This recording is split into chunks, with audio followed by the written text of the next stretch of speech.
कभी दो वानर बंधु रहते थे। बड़े का नाम नंदक और छोटे का नाम चुलनंदक था। वे दोनों वहां रहने वाले 80,000 वानरों के मुखिया थे।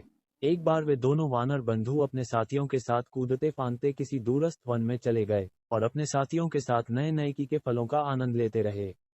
उनकी बूढ़ी माँ भी थी, जो वृद्धावस्था में कूद फांद नहीं कर सकती थी, इसलिए वो हिमवा के वन में ही रहा करती थी।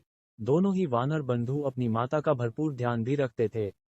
अतः वे नए वन से भी अपने अनुचरों के हाथों अपनी माता के लिए फलादि भिजवाते रहे। कुछ दिनों के बाद जब दोनों वानर बंधु हिमवा स्थित अपने घर पहुंचे तो उन्होंने अपनी माता को कंकाल के रूप में पाया। वो बिल्कुल हड्डी की ठठरी बन चुकी थी। उसने कई दिनों से कुछ भी नहीं खाया था। उनके द्वारा भेजे गए फल भी उस बूढ़ी और रुग्ण माता तक नहीं पहुंचा थे, क्योंकि साथी बंदरों ने वे फल रास्ते में ही चट कर लिए थे। अपनी माता की दयनीय दशा को देखकर उन दोनों बंदरों ने शेष बंदरों से दूर रहना उचित समझा और अपनी माता के साथ एक नए स्थान पर डेरा डाला। एक दिन उस वन में एक शिकारी आया। उसे देखते ही दोनों वानर पेड़ के घने पत्तों के पीछे छुप गए, किंतु उनकी वृद्धा माता, जिसे आंखों से भी कम दिखता था, उस व्याध को नहीं देख सकी। व्याध एक ब्राह्मण था जो कभी तक्षशिला के विश्वविख्यात गुरु पराशर्य का छात्र रह चुका था, किंतु अपने अवगुणों के कारण वहां से निकाला जा चुका था। जैसे ही व्याध की दृष्टि बूढ़ी बंदरिया पर पड़ी, उसने उस पर तीर से मारना चाहा।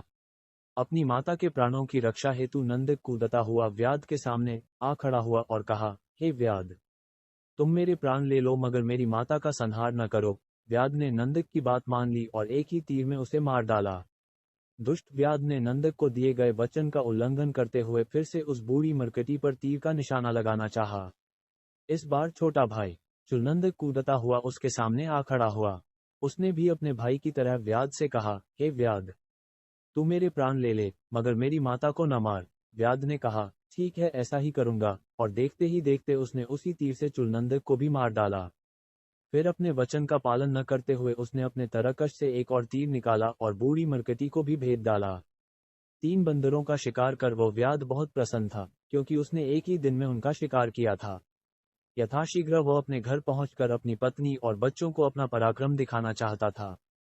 जैसे ही वो अपने घर के करीब पहुंच रहा था, उसे सूचना मिली कि एक वज्रपात से उसका घर ध्वस्त हो चुका था और उसके परिवार वाले भी मारे जा चुके थे।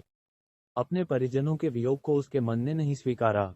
फिर भी विस्मय और उन्माद में दौड़ता हुआ वह अपने तीर, शिकार व अपने कब्जों तक छोड़ जैसे ही अपने जले हुए घर में प्रवेश किया तो एक जली हुई भौंस भरभरा कर गिर पड़ी और उसके साथ उसके घर के छत का बड़ा भाग ठीक उसके सिर पर गिरा और तत्काल उसकी मृत्यु हो गई। बाद में कुछ लोगों ने उपर्युक्त घटना चक्र का आंखों खा वृतांत सुनाया। उनका कहना था कि ज्यों ही व्याध ने अपने घर में प्रवेश किया, धरती फट गई और उसमें से आग की भयंकर लपटें उठी, जिसमें वह स्वाहा हो गया। हाँ, मरते वक्त उसने तक्षशिला के गुरु की यह बात अवश्य दोहराई थी। अब आती है याद मुझे गुरुदेव की वह शिक्षा, बनो श्रमरादि और करो नहीं कभी ऐसा जिससे पश्चाताप की अग्नि में पड़े तुम्हें जलना। कभी हिमालय के घने वनों में एक हाथी रहता था। उसका शरीर चांदी की तरह चमकीला और सफेद था। उसकी आंखें हीरे की तरह चमकदार थीं। उसकी सूंड सुहागा लगे सोने के समान कांतिमय थी। उसके चारों पैर तो मानो लाख के बने हुए थे। वो 80,000 गजों का राजा भी था। वन में विचरण करते हुए एक दिन सीलवा ने एक व्यक्ति को विलाप करते हुए देखा। उसकी भंगिमाओं से यह स्पष्ट था कि वह उस निर्जन वन में अपना मार्ग भूल बैठा था। सीलवा को उस व्यक्ति की दशा पर दया आई।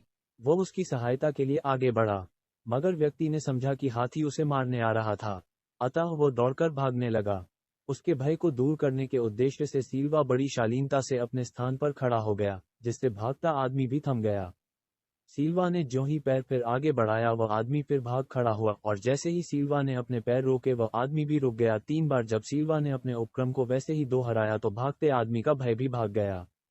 वो समझ गया कि सीलवा कोई खतरनाक हाथी नहीं था। तब वह आदमी निर्भीक होकर अपने स्थान पर स्थिर हो गया। सीलवा ने तब उसके पास पहुंचाकर उसकी सहायता का प्रस्ताव रखा। आदमी ने तत्काल उसके प्रस्ताव को स्वीकार किया। सीलवा ने उसे तब अपनी सूंड के उठाकर पीठ पर बिठा लिया और अपने निवास स्थान पर ले जाकर नाना प्रकार के फलों से उसकी आवभगत की। अंततः जब उस आदमी की भूख प्यास का निवारण हो गया तो सीलवा ने उसे पुनः अपनी पीठ पर बिठाकर उस निर्जन वन के बाहर उसकी बस्ती के करीब लाकर छोड़ दिया। वह आदमी लोभी और कृतघ्न था। तत्काल ही वह एक शहर के बाजार में एक बड़े व्यापारी से हाथी दांत का सौदा कराया। कुछ ही दिनों में वह आरी आदि औजार और रास्ते के लिए समुचित भोजन का प्रबंध कर सीलवा के निवास स्थान को प्रस्थान कर गया। जब वो व्यक्ति से सिल्वा के सामने पहुंचा तो सिल्वा ने उससे उसके पुनरागमन का उद्देश्य पूछा। उस व्यक्ति ने तब अपनी निर्धनता दूर करने के लिए उसके दांतों की याचना की। उन नो सिल्वा दान पारमी होने की साधना कर रहा था, अतः उसने उस आदमी की याचना को सहर्ष स्वीकार कर लिया तथा उसकी सहायता के लिए घुटनों पर बैठ गया ताकि वह उसके दांत काट सके। उस व्यक्ति ने शहर लौटकर सिल्वा के दांतों को बेचा और उनकी भरपूर कीमत भी पाई, मगर प्राप्त धन से उसकी तृष्णा और भी बलवती हो गई। वो महीने भर में फिर सिल्वा के पास पहुंचकर उसके शेष दांतों की याचना कर बैठा। सिल्वा ने उस पुनः अनुग्रहित किया। कुछ ही दिनों के बाद वह लोभी फिर से सिल्वा के पास पहुंचा और उसके शेष दांतों को भी निकाल कर ले जाने की इच्छा जताई। दानपरायण सिल्वा ने उस व्यक्ति की इस याचना को भी सहर्ष स्वीकार कर लिया। फिर क्या था, क्षण भर में वो आदमी सिल्वा के मसूड़ों को काट छेद कर उसके सारे दांत समूल निकालकर और अपने गंतव्य को तत्काल प्रस्थान कर गया। खून से लथपथ दर्द से व्याकुल कराहता सिल्वा फिर जीवित न रह सका और कुछ समयोपरांत दम तोड़ गया। लौटता लोभी जब वन की सीमा भी नहीं पार कर पाया था तभी धरती अचानक फट गई और वह आदमी काल के गाल में समा गया।